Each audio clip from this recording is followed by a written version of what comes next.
¿Qué tal? Pues nada, os voy a contar la leyenda de un pueblo. Me pongo la gafa porque necesitaré leer algunas cosas y entonces necesito ver bien. Bueno, pues empezamos a contar esa historia. Vamos a ver por dónde empezamos. Según cuenta la leyenda de la serranía de Andalucía, de aquellos pueblos desaparecidos y engullidos por la vegetación del lugar, donde las historias vuelan de boca en boca desdentada y los jóvenes no la creen porque ya nadie cree en fantasmas. Allí ocurrió esta historia. Es una pena que no se pronuncie el nombre del pueblo, aunque algunos habitantes de la Sierra de Jaén dicen que fue allí. Otros, en Sierra Nevada de Granada, aseguran que pasó allí. Huelva y sus sierras eternas asegura que ocurrió allí. En fin, quién sabe. Si no pasó en varios sitios a la vez de la Sierra de Andalucía. A esa hora de la noche en la que todos duermen, donde las bombillas del pueblo alumbraban solo un rescoldo de pared, ni siquiera llegaba al suelo empedrado de piedra redonda esa luz anaranjada y tenue, a oscura, y con ropa andrajosa caminaba la anciana. Llevaba en la mano derecha un palo alto, casi más que ella, que ya, quizá por los años, andaba ligeramente encorvada. Una capucha oscura le iba tapando el rostro, pero por los lados algunos mechones de cabello blanco se le veían. También lucía una barbilla pronunciada y la punta de su nariz alargada brillaba por la noche. Andaba despacio, eso sí, pero de la otra mano llevaba agarrada una cuerda de esparto y, en ella, llevaba amarrado huesos de niños y jóvenes, cráneos y manos de fémures y costillas. Era una ristra larga de huesos humanos que la anciana casi ciega, arrastraba en su pesaroso caminar por el pueblo de paredes blancas. Cuando el enterrador, que antes lo hacía todo porque se encargaba del mantenimiento del cementerio, de lo que era limpiarlo, de lo que era enterrar a los difuntos, de lo que era avisar a las familias, ¿verdad? Pues llegó esa mañana de niebla espesa típica de una noche fría de invierno helado. Abrió las rejas del pequeño cementerio blanco como las mismas casas del limitado pueblo.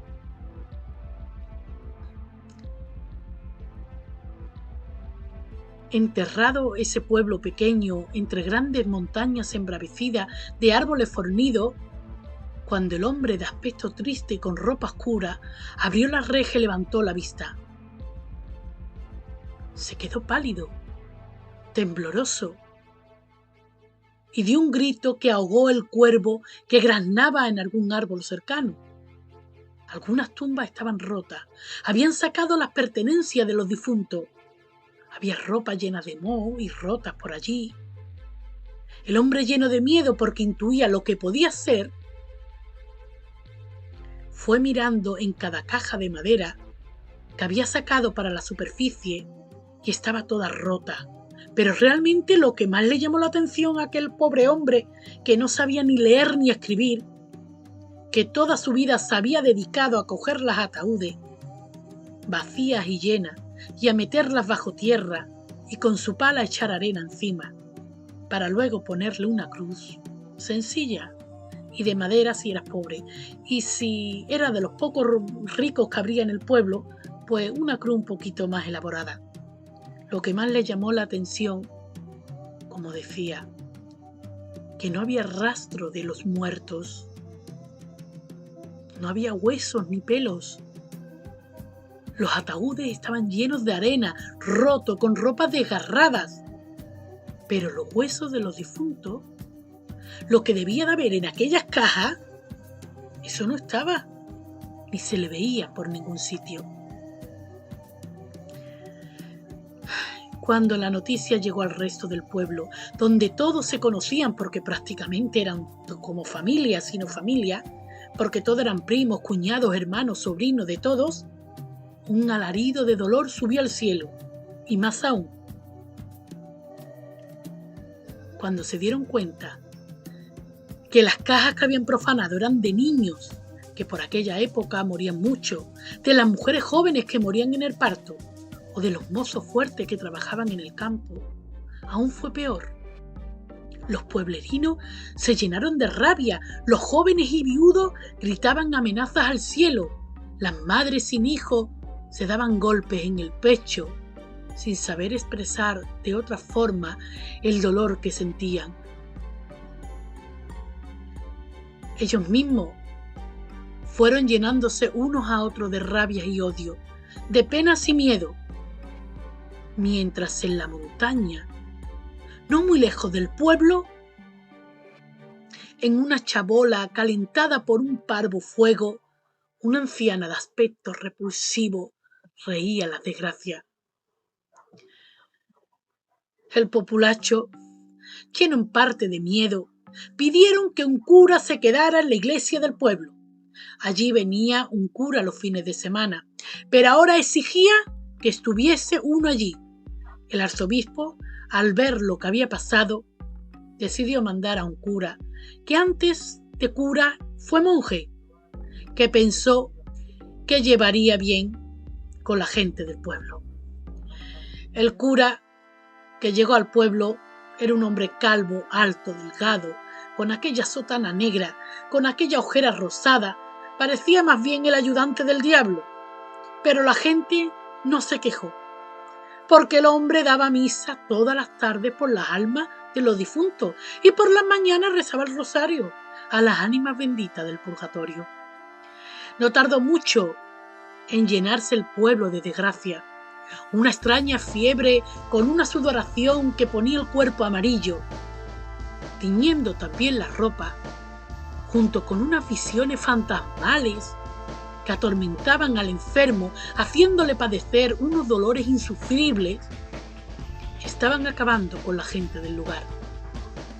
Pero lo peor era por la noche, cuando la Santa Compañía, capuchas oscuras que flotaban por las calles del pueblo, con una cruz al principio y una vela al final, iban con un monótono cante en la madrugada, recorriendo cada recoveco, y en la puerta donde soltaran la vela pequeña, el enfermo moría, y si no había nadie enfermo, enfermaba.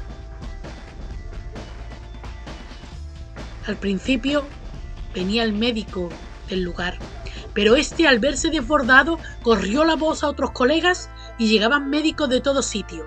Se ponían esas máscaras con pico de pato y atendían a los enfermos, que al menos había un enfermo en cada casa con esta extraña enfermedad.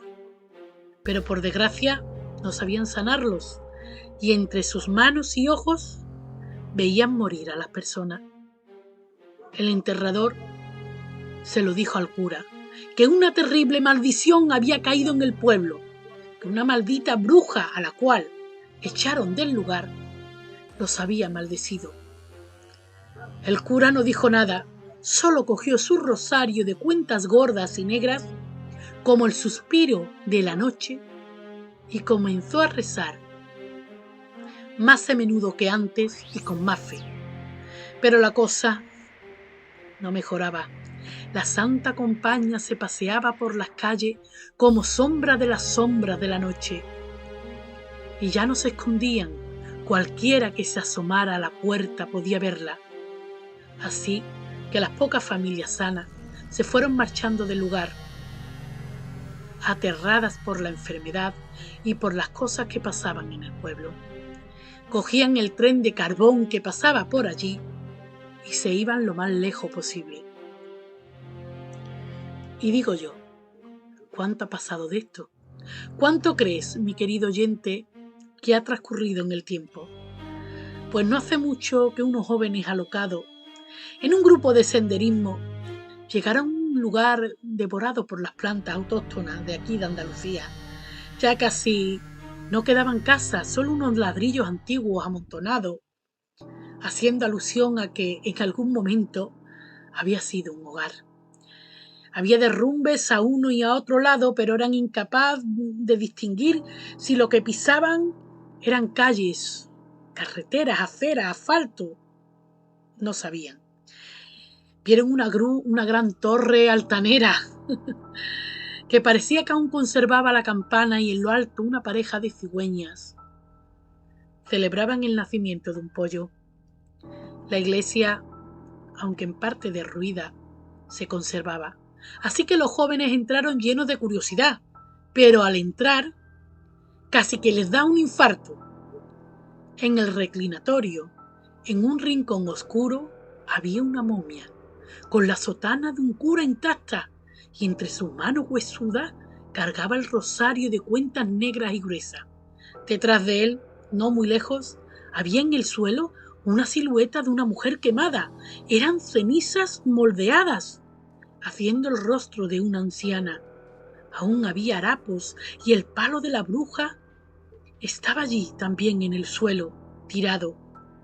Se acercaron a la momia, y al lado de él estaba, como no, unos folios cosidos, amarillentos, que ponía con pluma la leyenda de un pueblo. Si te ha gustado esta historia, espero tu like, espero que lo compartas y nos vemos en la próxima historia. Hasta la próxima.